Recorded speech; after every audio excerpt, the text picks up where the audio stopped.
What's poppin' YouTuber? Welcome to my channel, Astro Finesse. It's your boy Lil Finesse Jiggy Hippie, back with another video for y'all. And this video right here, we're going to be talking about if you have Pluto in the 7th house. And I'll pause for the cause. If you don't know how to find your Pluto placement, if you're a new subscriber, if you're just starting off your journey of self-love, self-knowledge, self-understanding, if you don't realize why it's so important that you have to look at yourself through astrology, study yourself through astrology, and overall love yourself through astrology and numerology, don't worry, I got you. There's a couple of videos. I put the link in the description. You have to watch them first to become hip to the knowledge of what I'm about to talk about right now. So if you look at your birth chart or your natal chart, it's the same thing. And you realize you have Pluto in the 7th house, this video is for you. So without further ado, let's just get it popping, shall we? Now you already know before I start, I'm going to give y'all a list of some celebrities so y'all can visually see what Pluto in the 7th house people look like and act like in reality. So to start, we got Rihanna, Whitney Houston, Kourtney Kardashian, Barack Obama, Nelson Mandela, Meg Thee Stallion, Malcolm X, Notorious B.I.G., Big Sean, and Brandy. Alright, so boom, Pluto in the 7th house. First of all, what does Pluto mean? What does Pluto represent in our birth chart?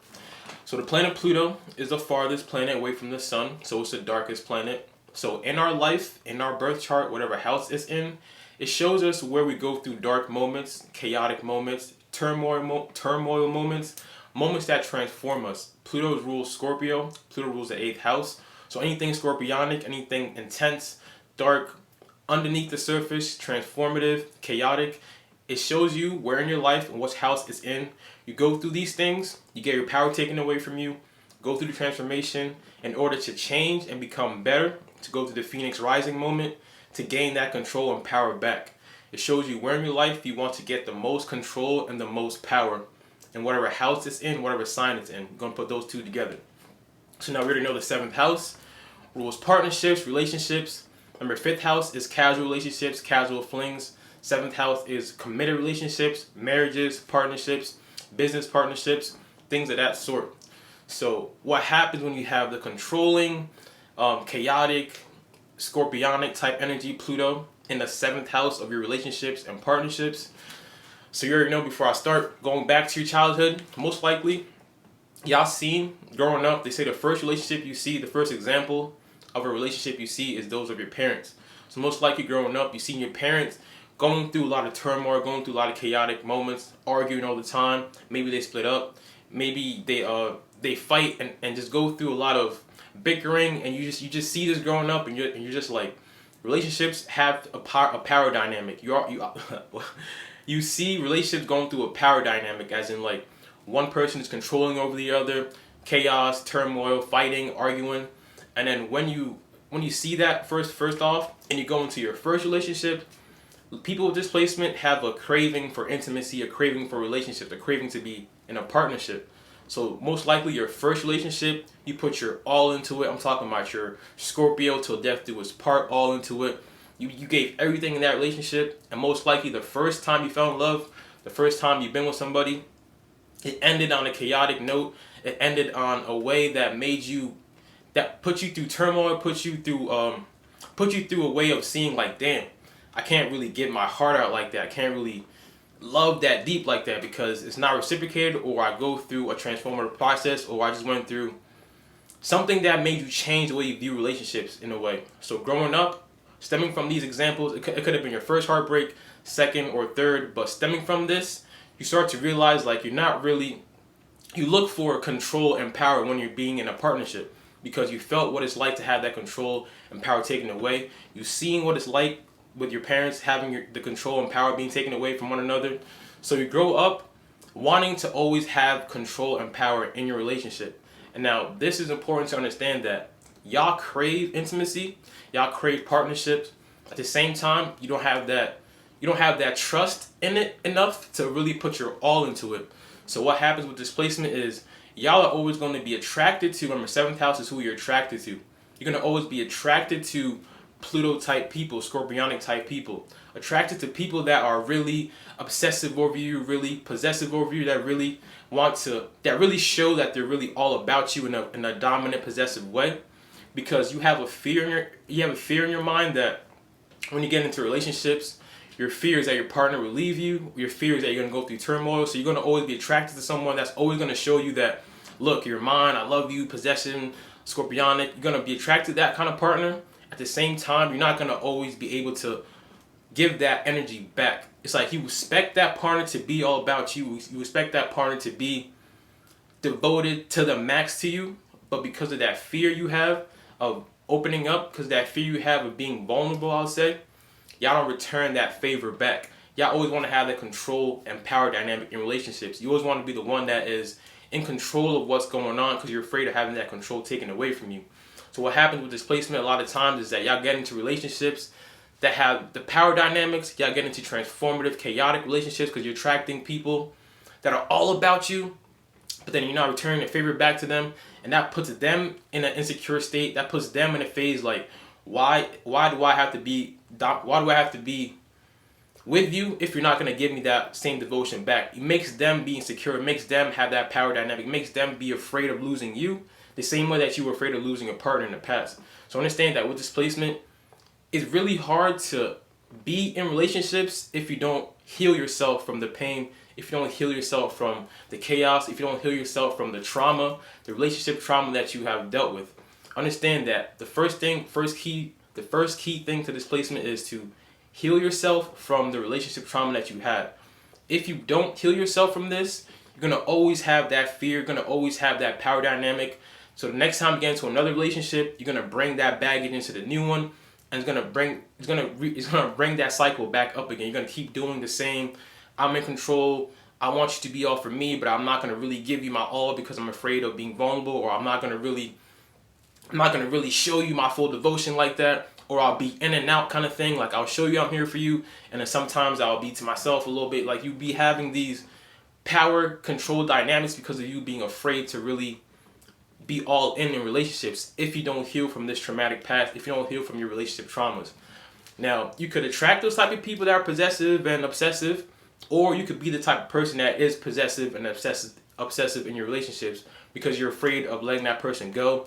You're afraid of leaving that person. So it could be the dynamic of either one person is in full control, and they say the person that cares the most is the one that is in less control in a relationship. So you could be the type that cares too much and give that person control. If you have like low self-esteem, you could attract controlling, domineering partners because they will help you get your identity back by, like, being under them and being dominated by them in a way. You could be in control or lose control and have your partner be in control of you, if that makes sense.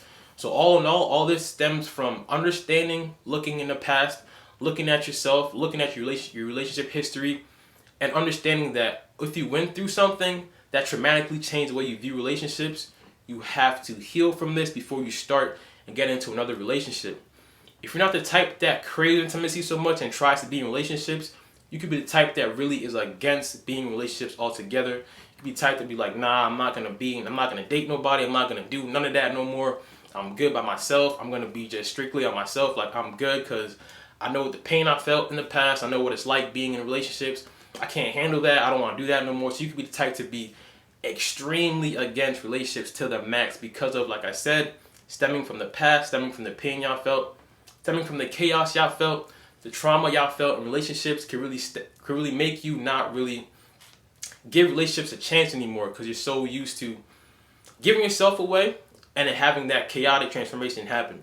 Now understand that with displacement, you have to go through transformations through relationships. They change you for the better or for the worse.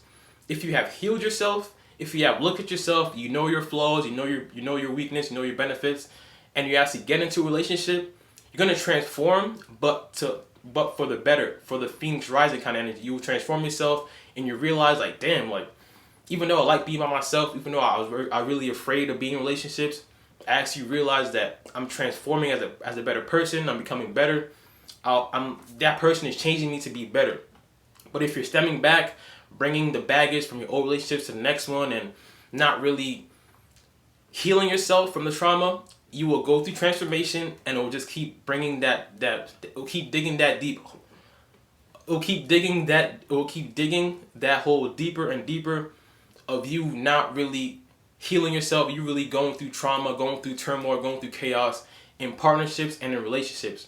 So people that are dealing with Pluto in the 7th house, people understand that if they are controlling over you, if they are domineering over you, they're doing that because they are afraid. They know what it's like to have something they want taken away from them, know what it's like to love somebody and that person leaves or something like that. So they could be really possessive and controlling over you because they really want to hold on to you and they're afraid of letting you go. But if you're the type to attract obsessive and domineering partners, understand that's because that you don't really have the true love within yourself, or the true confidence and the true self-esteem within yourself to be your own, to be in your own power, that you're going to seek power through relationships, seek power through somebody else, giving them your you're going to seek power through relationships by them giving them your power by being dominating and being possessive over you. So it all goes down to healing yourself from the traumatic chaos relationship y'all been through in the past. That's the key thing for this placement. Now, you can attract stalker type energy, or you could be a stalker yourself. Like I said, it's all about control and power. And when I say stalker type energy, in this generation, 2021, I'm not talking about, being in the bushes and hiding to see where your boyfriend or girlfriend is at, like being in the bushes. Stalking could be making a fake account, stalking your person on social media, going on your friend's social media, stalking that person. It's going to be like the new age type stalking, in a way, if that makes sense. So don't always think that somebody's going to be following you from behind the car when you're going somewhere, but it could be stalking as in trying to see where you at, location, like trying to know what's going on, social media wise, electronically wise. But you could be the type to really be stalking your partner, or you can attract someone that is always wanting to take control of you, always want to stalk you, always want to know what's going on with you. Because remember, Pluto, everywhere Pluto goes, brings a scorpionic type energy to it. Scorpionic energy is obsessive. Scorpionic energy is intense. So if you're not attracting the partner that helps you transform in a beneficial way, you will be attracting a partner that helps you transform in a negative way, in a more dark way, in a more scorpionic way that is of the lower vibration, and you'll go through power struggles. It could happen, domestic violence, like fighting. You go through all these traumatic scorpionic experiences in relationships if you don't think back and heal yourself from the trauma you felt in partnerships and relationships. So for those that are attracted to the scorpionic type partners, understand that you want to really gain your power back within yourself, gain your self-esteem back within yourself, so you're not going to always seek out energy, seek out validation from somebody else being all over you, being so obsessive over you that makes you feel like you're wanted. If you're the type to be the one that's controlling and obsessive, understand that that's stemming from, like I said, from the past of you having that control taken away. So take time, if you've been through a traumatic experience, take time to be by yourself, to heal yourself. Don't rush and get into another relationship. Just take time to heal yourself. Healing yourself from the past is the most important thing for every placement. But for this, in the 7th house, relationships, heal yourself from the traumas in relationships before you get into another one, because it's going to keep going on and on. And if you're the type that does not want to be in no relationships because you're afraid of being vulnerable again, if you're the type that's really against it, understand that you won't fully heal yourself. You won't fully be able to be the best version of yourself unless you know what it's like to be vulnerable in relationships, unless you know what it's like to be vulnerable with somebody else. And that's more easier said than done, I understand. I personally have my Venus squaring Pluto, so I relate to y'all heavy with this placement. And if you don't know what Venus square Pluto means, don't worry. Sooner or later, I'm going to have a series talking about aspects and planets and all that, but I relate to y'all heavy with this placement. But understand that if you're the type to be against relationships and all that, that's because, like I said, you're afraid of having that vulnerability. You're afraid of having your control taken away, your power taken away. So keep in mind that you have to heal yourself from the past in order to actually be able to have a harmonious relationship. 7th house is all about harmony and balance. Pluto kind of comes in and makes it chaotic and dark and hard to really balance out. But if you actually understand what's going on, if you look at your chart, look at yourself, look at your past, heal from these things, you could have control and power in that dynamic, meaning that you'll actually get a relationship that actually lasts for the long haul. You will get a relationship that y'all both are working together, building something like a power couple type dynamic.